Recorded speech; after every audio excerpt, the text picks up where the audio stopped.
कसा वाढला? या पक्षाच्या लोकांनी किती लोकांना पैसे दिले?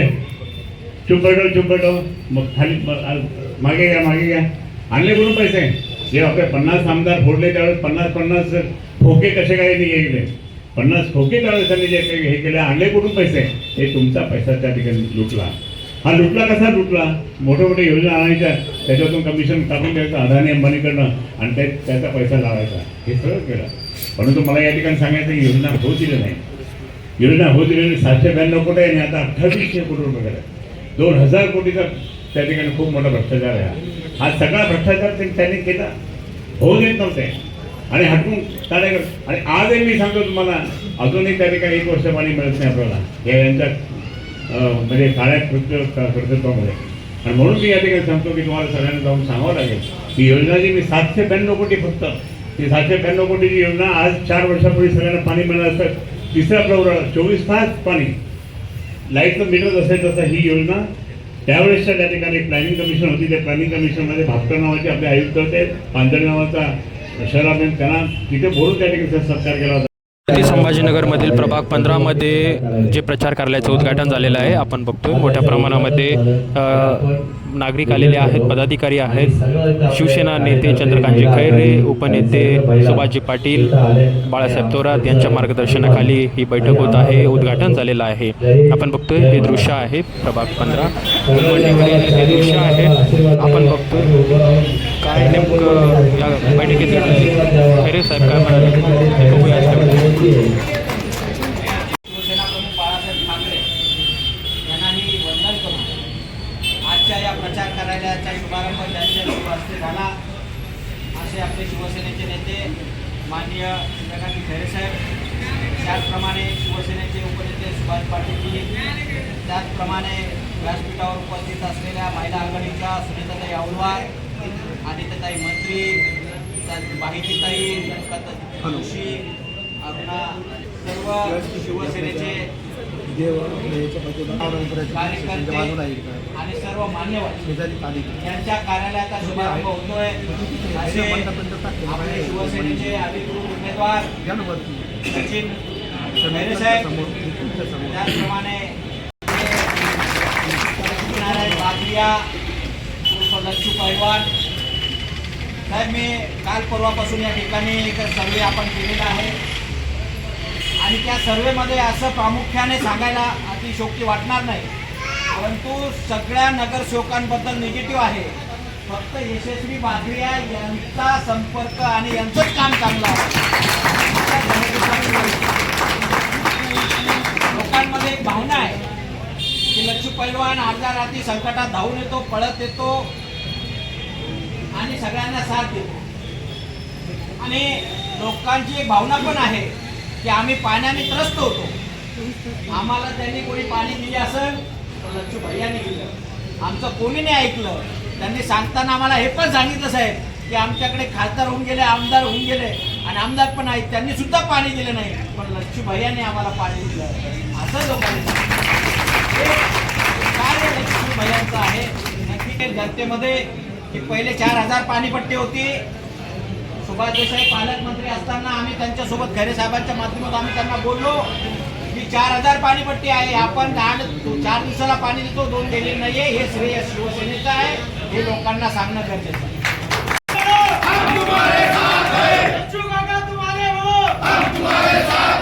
योजना आणली पाणी पुरवठा, ती 2700 कोटीवर गेली. काही लोक श्रेय घेण्याचा प्रयत्न करताय, भाजपवाले प्रामुख्याने. ही 2700 कोटीची योजना आम्ही आणली, परंतु त्याचं उद्घाटन उद्धव साहेबांनी केलं आणि सगळ्या कामांना जेव्हा आपलं सरकार आलं तर सगळ्या कामं रिवाईज केले. तर आम्ही प्रामुख्याने सर्व पदाधिकारी खैरे साहेबांच्या माध्यमातून आम्ही सर्वांनी सांगितलं की आम्हाला काही पाहिजे असेल, या शहराला द्यायचं असेल तर आम्हाला पहिले पाण्याची योजनेसाठी पैसे द्या. आणि ते उद्धव साहेबांनी ऐकलं आणि उद्धव साहेबांनी पहिल्या कोरोनाच्या काळामध्ये कोणत्याही परिस्थितीमध्ये कोणतेच उद्घाटन झालं नाही, अन्यथा हे स्मार्ट सिटीत आलं नसतं. आपण हे कामं केलेली आहे, परंतु याचं उद्घाटन नारळ फोडाचं काम कंप्लीट झाल्यानंतर या लोकांनी केलेलं आहे. कार्य आपलं आहे, परंतु हेही सांगायला चुकलं नाही पाहिजे आपण की आपण ह्या सगळ्या गोष्टी केलेल्या आहे, पक्षाच्या माध्यमातून केलेल्या आहे. प्रत्येक कार्यकर्त्याची येणाऱ्या काळामध्ये जबाबदारी आहे की माझ्या गल्लीत काय घडतंय, माझ्या कॉलनीत काय घडतंय, कोण काय करतंय, कोणाच्या काय अपेक्षा आहे, कोण कोणत्या प्रवृत्तीचा आहे, ह्या सगळ्या बारीक बारीक गोष्टीचा अभ्यास आपण करून त्या उमेदवारांना सांगितलं पाहिजे की या ठिकाणी हे लोक आहे, याप्रमाणे त्याच्या बाहेर बसणाऱ्याचं नाव हे आजपासून आपल्याला रेडी करावं लागणार आहे. येणाऱ्या 12-13 तारखेला आपण त्यांची ट्रेनिंग, 15 तारखेला आपण मशालेला निवडून आणणार आहे ना. मला आवाज कमी वाटतो. मशालेला निवडून आणायचं ना. आणि मी सांगतो सामान्य कुटुंबातील लोकांना आपल्याला निवडून द्यायचंय. म्हणून या सर्व उमरगिरीच्या कार्यालयामध्ये ज्या निवडणूक प्रचार यंत्रणेची जबाबदारी होती ते आदरणीय शिवसेना नेते चंद्रकांतजी खैरे साहेब आणि त्या निवडणुकीची संपूर्ण यंत्रणा ज्यांच्या जबाबदारीवर होती ते आदरणीय उपनेते सुभाष पाटील साहेब आणि शिवसेना स्थापनेच्या वेळेला पहिले जिल्हा प्रमुख आणि पहिले जिल्हा संघटक माननीय अशोक बावस्कर हे मागं बसलेले हे संस्थापक मंडळी आहे. आणि या मंडळींनीच शिवसेना इथे येत असताना ज्या वेळेला एक गुलमंडी वार्डातून लढायचं होतं किंवा औरंगाबाद वार्डात लढायचं होतं, आपण हे आत्ताचे जे सगळे शिंदे गद्दार हे कप्पी भाजपवाले ह्या ठिकाणी युती करण्याच्या अनुषंगाने आपण ज्यावेळेस बोलत होतो त्यावेळेस त्यांनी सांगितलं होतं नाही हमारे यहाँ से तो बसई बंधू खडे रहने वाले हमारे अटल बिहारी सैकी है, इकडून उभं राहायचं तर हमारे कैलासचंद सिटी है. म्हणजे अशा पद्धतीची उदाहरणं द्यायची की तुमच्याकडे काहीच नाही आहे. हे आमची खूप मोठी माणसं उभी आहे. त्यावेळेला मात्र लढायचं ठरलं, जागा द्यायला तयार नव्हते. सुभाष पाटील साहेब खैरे साहेब हे एकत्र बसले आणि आपण सगळ्याच जागा लढायचं सरपंच दादा त्यावेळेला होते. अक्षरशः मनात भरणार नाही असे उमेदवार, मग तो छापरवाल असेल, पालीवाल असेल, आमचा तो कवडे असेल किंवा आदरणीय खैरे साहेब त्यावेळेला शहर प्रमुख होते. पिवळा शर्ट चेकचा आणि काळी पॅन्ट घ्यायची अशी त्यांची पेहरा होता. आता ते गणवेशामध्ये आहे त्यांच्या निडरकीच्या. आणि सुभाष पाटील सर पण त्यावेळेला असा एक मळकासा चांगला शर्ट, नेहरू शर्ट आणि हे अशी मळकीची पॅन्ट, हा आमचा त्यावेळेचा ड्रेस. आणि आता जर बघितलं तर एवढी चकाकी जर आपल्याकडे आहे, एवढे उत्स्फूर्त उमेदवार आहे, त्यांच्याकडे पाहिल्यानंतर असं वाटतं अरे हे खरंच कुबेराच्या घरची सगळी मंडळी आहे. आणि ही मंडळी ज्या वेळेला उभे राहते त्यावेळेला ज्यावेळेस त्यांचा अहंकार गळून पडला, मोठमोठ्याला सभा झाल्या, प्रमोदजी महाजन होते, गोपीनाथ मुंडे होते, सगळे लटकले. काँग्रेसवाले बाळासाहेब थोरात होते, बाळासाहेब पवार होते, काँग्रेसचे अंतुले होते, सगळे लटकले.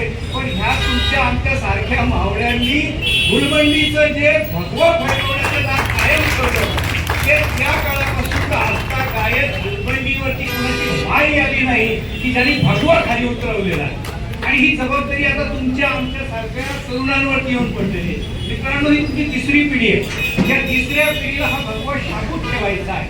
आदरणीय म्हणजे खैरे साहेब ज्या वेळेला कामाला निघायचे तर सूर्यकांत भाऊ नेहमी रागवायचे, भाऊसाहेब खैरे रागवायचे, काय काय याला काय घेऊन जातात तुम्ही, हा काय शिवसेना करतो. पण या चंद्रकांत खैरेंनी आणि ह्या सूर्यकांत भाऊनी घरी कुटुंबाची जबाबदारी धरल्यानंतर खैरे साहेबांनी पूर्ण वेळ या संभाजीनगर सारख्या या शहराला सुरक्षित करण्यासाठी दिला. आज त्यांचा तुकड्या आपला सचिन म्हणजे खरं तर ऋषिकेशची खूप अपेक्षा होती, पण ऋषिकेशला हा मोठ्या पदावर असल्यामुळे कदाचित त्याला महापालिका लढवा वाटली नसेल. पण सचिन आज तुमच्या आमच्यासाठी या गुलमंडीच्या प्रत्येक गल्लीमध्ये फिरतोय. हा सुग्रीव रिडलँड संजीव कुठे गेला निश्चित असेल इथे, तर सुग्रीव रिडलँडला त्यावेळेला उभा केलं होतं. त्यावेळेस सुग्रीव रिडलँड भाई महिना क्या करते म्हणजे त्याला सर मतदान कसं मागावं हे सुद्धा त्याला ज्ञात नव्हतं. त्या माणसाने वेळोवेळी संभाजीनगरवरती ज्या ज्या वेळेला संकट आली त्या त्या वेळेला ह्याच गांधीनगरवाल्यांनी आज संभाजीनगरचं संरक्षण केलं. आज आमचं बंटी त्याची मिसेस उभी आहे. बंटीचं काम जर म्हणाल तर निश्चित खरं तर त्याचं खूप चांगलं काम आहे. औरंगपुरा, नारळीबाग वगैरे त्या भागामध्ये निष्ठावान शिवसैनिक आहे, पण त्याची सुशिक्षित मिसेस त्या ठिकाणी निवडणुकीला उभी आहे. आणि लच्चू शेठ विषयी तर काय बोलावं, लच्चू शेठ विषयी का बोलावं, कारण लच्चू शेठ आजच आलेले. तुम्हाला मी आज सांगतो, मतदान जेव्हा होईल तेव्हा होईल. लच्चू शेठ हा एक व्यक्ती असा आहे, हा संभाजीनगरचा खऱ्या अर्थानं अर्जुन आहे. या शहरामध्ये कुठेही संकट येऊ द्या, त्याची असलेली जी सेना आहे त्याची वैयक्तिक सेना आहे. आणि ती वैयक्तिक सेना ही पैलवानांची सेना ही निश्चित उद्याच्या येणाऱ्या काळामध्ये संभाजीनगरचं संरक्षण करण्यासाठी गरजेचे दिलेली आहे, हुकमे इतके दिलेले आहे. तुम्ही या उमेदवारांकडे बघाल तर खऱ्या अर्थानं हा जो व्यापारी परिसर हा सुरक्षित राहायचा असेल, या व्यापारी परिसरामध्ये ही लुटाराची फौज, मॅनेजमेंट करणाऱ्याची फौज, एखाद्या विधानसभेची तिकीट दिल्यानंतर तो तिकीट घेऊन पळाला, अशा गद्दाराची फौज या गुलमंडीवरती आहे की ज्यांना नावारूपाला शिवसेनेने आणलं. आणि राहिला प्रश्न हे भाजपवाले आणि यांचं खरंच काही नाहीये. तुम्ही आजही मोजून पहा, दंड झाली तर पहिले दंड घेऊन पाडणारे हे असतील, फक्त दंड हातात असतो, आपल्याकडे तलवारी आहे. ते योग्य वेळी बाहेर पडतात. या समाजासाठी, या नागरिकांसाठी, प्रत्येक प्रश्नासाठी आदरणीय खैरे साहेब पहिले हिंदू आमदार आहे, महापौर व्हा, तुम्ही पहिले खासदार व्हा. म्हणजे गद्दाराची फौज जी निपजली तुम्ही ती तरी निपजली नसती. पण काळ कुणाला माफ करत नाही. निश्चित येणाऱ्या काळामध्ये यांना धडाडकी शिकवलं नाही, जनता शिकवेल. मी सरस्वती बोर्डला शिक्षक आहे, होतो. मी या इथला डीएनए बघितलेला आहे, इथल्या पालकांचा डीएनए बघितलेला आहे, विद्यार्थ्यांचा बघितलेला आहे. तीच विद्यार्थ्यांना 18 वर्षांची जाणून मतदार झालेली आहे. निश्चित या ठिकाणी आपल्याला मतदार मिळणार आहे. फक्त एक तुम्हाला निवडणुकीचा इशारा आहे. तुम्हाला अडचण एक आहे की निशाणी करताना खैरे साहेबांचं जे 1 लाख मतदान जे केलं, हा साहेब तुम्हाला मतदान केलं ना, कोणती निशाणी? 200 लाख. त्याचे जो फसगत होण्याची आहे तुमची निशाणी शिवसेना, उद्धव साहेबांची, ठाकरेंची शिवसेना आणि मशाल निशाणी ही घराघरात पोहोचवा. जप्त झाल्याशिवाय राहणार नाही. एवढाच बोलतो. तुम्हाला सगळ्यांना सदिच्छा देऊन थांबतो. जय हिंद, जय महाराष्ट्र. महाराष्ट्राची कुलस्वामिनी आई तुळजाभवानी, महाराष्ट्राचं वैभव छत्रपती शिवप्रभू यांना वंदन करून सन्माननीय बाळासाहेब ठाकरे यांना अभिवादन. या ठिकाणी या 4 उमेदवारांचे प्रचाराचं उद्घाटन करण्यासाठी आलेले शिवसेनेचे नेते चंद्रकांतजी खैरे, पद्माकरजी इंगळे, या ठिकाणी आलेल्या माझ्याबरोबर असलेले सुनीताताई औलूरकर, सुनीता देव, अनिता मंत्रीताई, रजनी बाहेतीताई, रेणुका जोशी, अरुणा वाटी, आमचे जुने सहकारी अशोक बावस्कर, सर्व उमेदवार बंधू आणि भगिनी, माझ्या दृष्टीने ही निवडणूक अतिशय महत्त्वाची आहे. खैरे साहेब, आपल्याला आठवत असेल 88ची निवडणूक जाहीर झाली आणि आपल्या जाहीर सभेमध्ये सन्माननीय बाळासाहेब ठाकरेंनी घोषणा केली, या शहराचं नाव संभाजीनगर राहणार आहे. आणि त्याच्यानंतरची ही पहिली निवडणूक आहे, अधिकृत घोषणा झालेली संभाजीनगरची. सन्माननीय उद्धवसाहेब ठाकरेंनी घोषणा केलेली आहे का संभाजीनगर हे नाव मी जाहीर करतो. ते जाहीर केल्यानंतरची ही निवडणूक पहिली आहे. योगायोग बघा कसा आहे. त्या निवडणुकीच्या पहिल्या प्रचार कार्यालयाच्या उद्घाटनाला मी होतो, चंद्रकांत खैरेजी उभे होते, आमचे सुग्री मिडलांजी उभे होते. आज चंद्रकांत खैरे नाहीत, पण त्यांचे पुतणे सचिन खैरे या ठिकाणी उभे आहेत. सुग्री मिडलांजी यांच्या सून या ठिकाणी उभा आहेत. आमचे बंडे जयस्वाल्यांच्या पत्नी या ठिकाणी उभा आहेत. आणि शहरात सगळीकडे ज्यांचं नाव आहे आमचे लक्ष्मीसाहेब ठाकरे यांचंही या ठिकाणी उभे आहेत. 4ही उमेदवार तरुण आहेत, काम करणारे आहेत. आणि मला या ठिकाणी विशेष सांगायचं आहे, संभाजीनगरचं नाव जाहीर झाल्यावर पहिली निवडणूक असल्यामुळे या निवडणुकीचं महत्व आहे. सन्माननीय बाळासाहेब ठाकरेंनी या शहराला नाव दिलं, या शहरावर प्रेम केलं आणि म्हणून ही निवडणूक महत्वाची आहे. या संभाजीनगरमध्ये परत भागवा फडकला पाहिजे, तो उद्धव बाळासाहेब ठाकरे यांच्या सीनेचाच फडकला पाहिजे, इतर कुणाचा नाही. हे आपण ठाम ठरवलं पाहिजे. त्यावेळेला लढाई आमची अशीच होती, प्रस्थापितांची लढाई होती, भ्रष्टाचारांच्या वाल्यांची लढाई होती, पैशावाल्यांची लढाई होती. आजही तीच परिस्थिती आहे.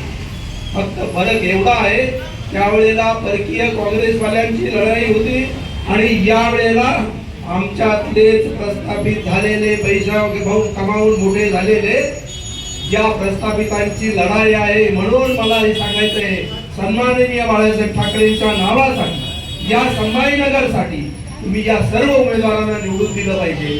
देशाची परिस्थिती पाहिली आता तर लोकशाही राहील का नाही राहील अशी परिस्थिती निर्माण झालेली आहे. काल 70 उमेदवार या महाराष्ट्रामध्ये अपक्ष निवडून आले. कसे निवडून आले? दादागिरी करून पैसे देऊन उमेदवारांना सोलापूरला एका उमेदवाराचा मनसेच्या उमेदवाराचा फोन झाला. एवढी भयंकर परिस्थिती या राज्यात चालू आहे आणि हे सगळं संपवायचं असेल बाबांनो तुम्हाला परत या देशात डॉक्टर बाबासाहेब आंबेडकरांनी उभे केलेली लोकशाही जर टिकवायची असेल तर आपल्याला या ठिकाणी आपल्या या भस्मासुराला गाडून शिवसेनेच्या उमेदवारांना निवडून आणलं पाहिजे. अनेक प्रश्न आहे देशातले तुम्ही बघितलं असेल. अनेक कंपन्या विकायला निघालेल्या आहेत. कामगारांचे प्रश्न सुटत नाही, शेतकऱ्यांचे प्रश्न सुटत नाही. मला आठवतं लहानपणी खैरे साहेब फार इंदिराजींच्या काळामध्ये प्रश्न होता. देशात महागाई वाढलेली होती आणि त्यावेळेला घोषणा होती वारे इंदिरा तेरा खेर सस्ती दारू महंगा तेल. आताची परिस्थिती हीच आहे. आपल्याला असं म्हणावं लागेल वारे मोदी तेरा खेर सस्ती दारू महंगा तेल. ही परिस्थिती या देशावर आणली कोणी तर भारतीय जनता पक्षाच्या उमेदवारांनी आणली. भारतीय जनता पक्षाच्या लोकांनी या देशात विरोधी पक्ष ठेवायचा नाही, विरोधी पक्ष संपवायचा या उमेदीने कामाला सुरुवात केलेली आहे. या देशातली लोकशाही संपवायची या उमेदवारीने कामाला सुरुवात केलेली आहे. आणि म्हणून मला या ठिकाणी सांगायचं आहे ही निवडणूक नाविन्यपूर्ण आहे. महाराष्ट्राला या निवडणुकीने दिशा देणारं मतदान होणार आहे आणि त्या दृष्टीने मला या ठिकाणी सांगायचं आहे या जिल्ह्याची आणि या मराठवाड्याची राजधानी गुलमंडी आहे. आम्ही गुलमंडी पासून शिवसेनेची सुरुवात केलेली आहे आणि गुलमंडीचा बाले किल्ला हा आपल्याच ताब्यात राहील या दृष्टीने तुम्ही सर्वांनी काम केलं पाहिजे. हिंदुत्व राहिलं पाहिजे, हिंदुत्व टिकलं पाहिजे. त्या दृष्टीने हिंदुत्वाचा प्रचार करण्यासाठी सन्माननीय बाळासाहेब ठाकरे यांच्या चिरंजीव असलेल्या उद्धव बाळासाहेब ठाकरे यांची मशाल चिन्हावरती आपण बटन दाबून निवडून आपण मशालीवर जिंकलो. अनेक निवडणुका आपण मशाल पाहिलेल्या आहेत. या मागच्या निवडणुकीला आपण मशाल पाहिलेली. मशाल चिन्ह नवीन नाही, धनुष्यबाण नाही तर मशाल चिन्ह आपलं आहे. या उमेदीने आपण सगळ्यांनी काम करावं एवढीच अपेक्षा व्यक्त करतो आणि माझे 2 शब्द संपवतो. जय हिंद, जय शिवाजी महाराज. तुम्हा आम्हा सर्वांचे हिंदुहृदय सम्राट माझे आदर. शिवसेना प्रमुख माननीय बाळासाहेब ठाकरे यांना मानवंदना भावपूर्ण आदरांजली वाहून आपल्या सर्वांच्या मासाहेब कैलासाचे सभापती मीनाताई ठाकरे यांना सुद्धा आदरांजली वाहून शिवसेना पक्षप्रमुख की ज्यांनी कोरोनामधून आपल्या सर्वांना वाचवलं, मला पण वाचवलं, शेतकऱ्यांचे कैवारी मराठी माणसाचे मानविंदू प्रकारे नेतृत्वादी महाराष्ट्र सुजलाम करण्यासाठी मुख्यमंत्री पदाच्या काळामध्ये ज्यांनी खूप काम केलं ते माननीय शिवसेना पक्ष उद्धवजी ठाकरे साहेबांना मानाचा मुद्दा, आदित्य ठाकरे साहेबांना मानाचा मुद्दा करून आज या ठिकाणी शिवसेना जी गुलमंडीवर स्थापन झाली पहिली शाखा जी मराठवाड्यातल्या संपूर्ण जिल्ह्यापेक्षाही त्या ठिकाणी जिथून सुरुवात झाली ती गुलमंडीवर सुरुवात झाली. म्हणून आपण दरवर्षी त्या ठिकाणी गुलमंडीवर सत्यनारायणची पूजा करतो आणि तो एक म्हणजे 8 जूनला स्थापन झालेली शिवसेना प्रथम त्यांनी जाणीवते. आणि म्हणून मी या ठिकाणी सांगेन आपल्या सर्वांना की गुलमंडी ही महत्त्वाचं आपला हार्ट आहे. त्या दृष्टिकोनातून आपण सर्वांनीच जबरदस्तपणे कामाला लागते. त्यासाठी मी या ठिकाणी उभा आहे आणि मी आपल्या सर्वांचा आशीर्वाद मागण्यासाठी उभा आहे. तर कोणासाठी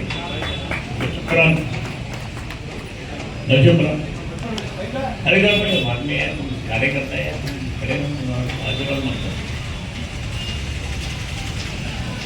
तुम्हाला माहीत नसेल दंगली झाल्या त्यावेळेस कोण येतं पुढे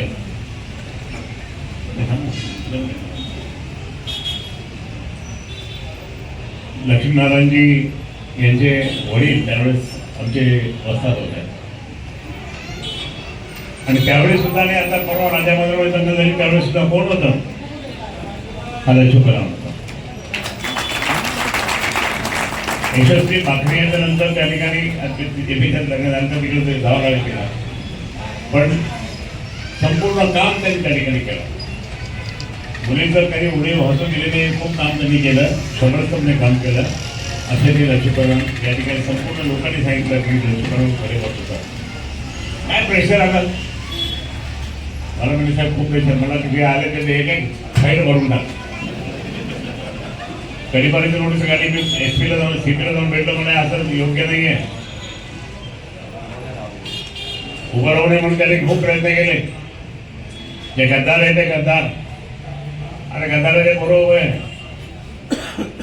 आमचे प्रामाणिक एकनिष्ठ प्रयत्न आमची शिवसेनेत उभे आहे. म्हणून एकतर आमचा लक्ष्मीपणा उभा आहे. सचिन हा सचिन त्या ठिकाणी उभा आहे. सचिन त्या ठिकाणी तुम्हाला सांगतो की ते नगरसेवक म्हणून त्यांनी जे काम केलं तुम्ही जाऊन पहा तिथे आपल्या ह्याच्यामध्ये बेगमपुरात. आजही लोक म्हणतात नाही खूप चांगला कार्यकर्ता. आता आमच्या लोकांचे हालत आहे. पहिली शाखा आहे. अनेक प्रेशराईज केलं काही लोकांनी आणि आता तर त्या ठिकाणी इन्क्वायरी सुरू झाल्या. ज्या लोकांनी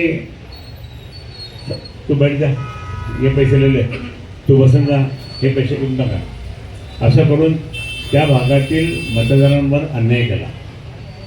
जवळपास 80 लोकांना त्या ठिकाणी त्यांनी जे आहे तर 80 लोकांनी त्या ठिकाणी बिनविरोध आणण्याचं काम या दोन्ही लोकांनी केलं. शिंदे गट आणि भाजपा. आणि अजून पण ते कोणी म्हणत मी त्या भागवतकरांना असा टाईट मारली तू तुझे लोक सांभाळ ना. आमच्या लोकांकडे काय जातो तो तुझे 2-3 महिन्याचा खासदार आहे आता तर बाकी मुद्दे संपत झाले. जास्तही करायचं नाही. मी तुला नगरसेवक केलं मी तुला महापौर केलं आणि जर तू खासदार जरी असेल तर तू काही बोलू नको. आमच्या लोकांना काही दम मारायचा नाही बोलायचं नाही म्हणून मी त्याला दम मारला.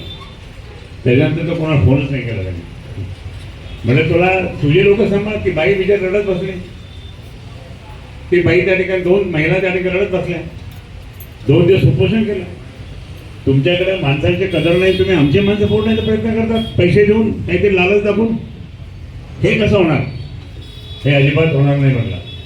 आणि म्हणून मी सांगितलं त्यानंतर ते थांबले जरी असले तरी ते काढ्या करण्याचं काम त्यांचं चालू आहे दोन्ही पक्षाचं.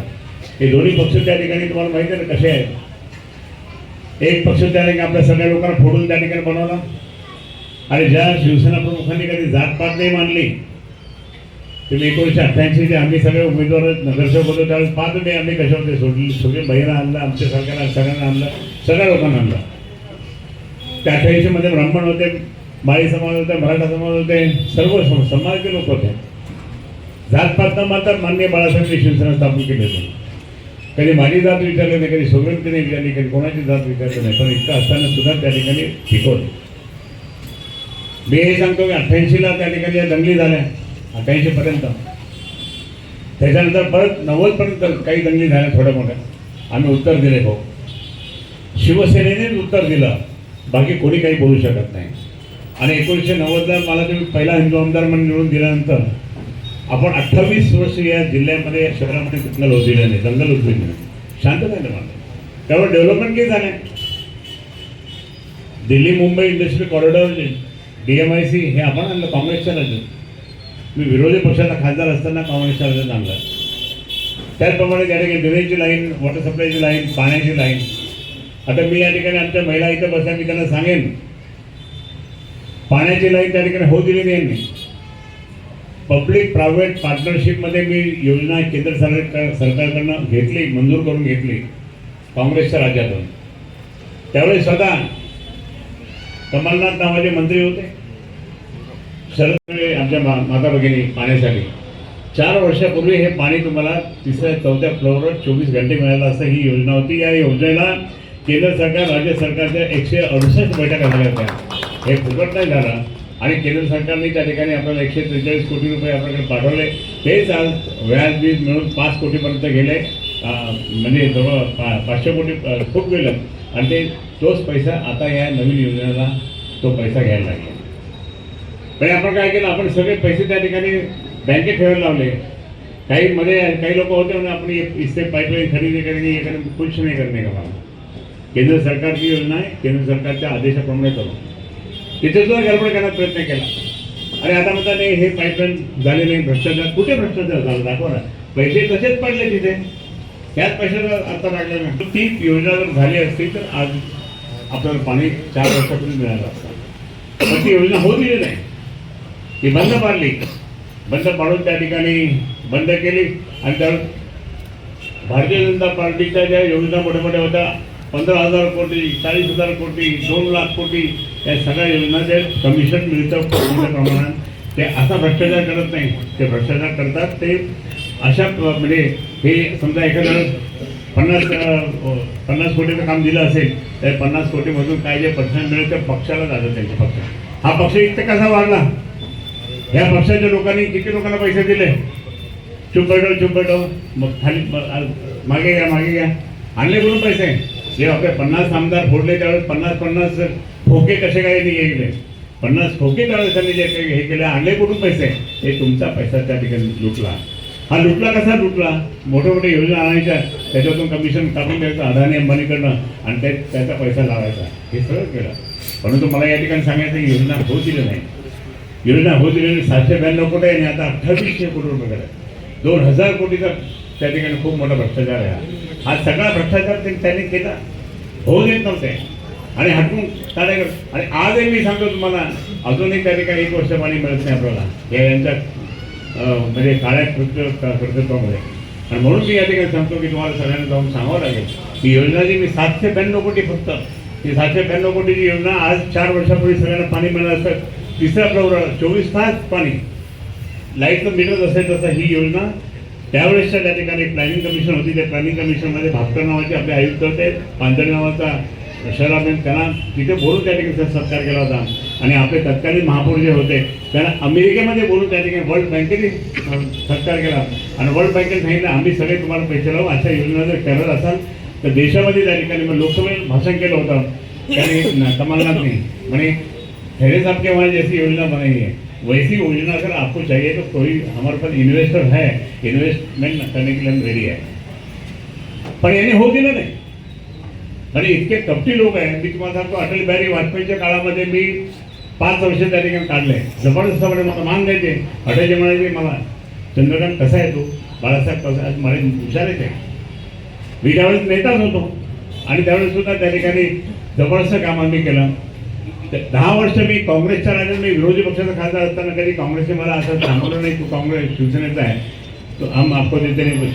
पण मोदीच्या काळामध्ये, याच मोदीच्या काळामध्ये 5 वर्ष असताना त्यांनी काही करू दिलं नाही, काही करू दिलं नाही, फक्त शिवसेनेच्या बाजूकडं भाजप काय काय करो इष्ट काम भेदभाव केले मोदीने काय दिलं आपल्या शहराला सांगा ना तुम्ही?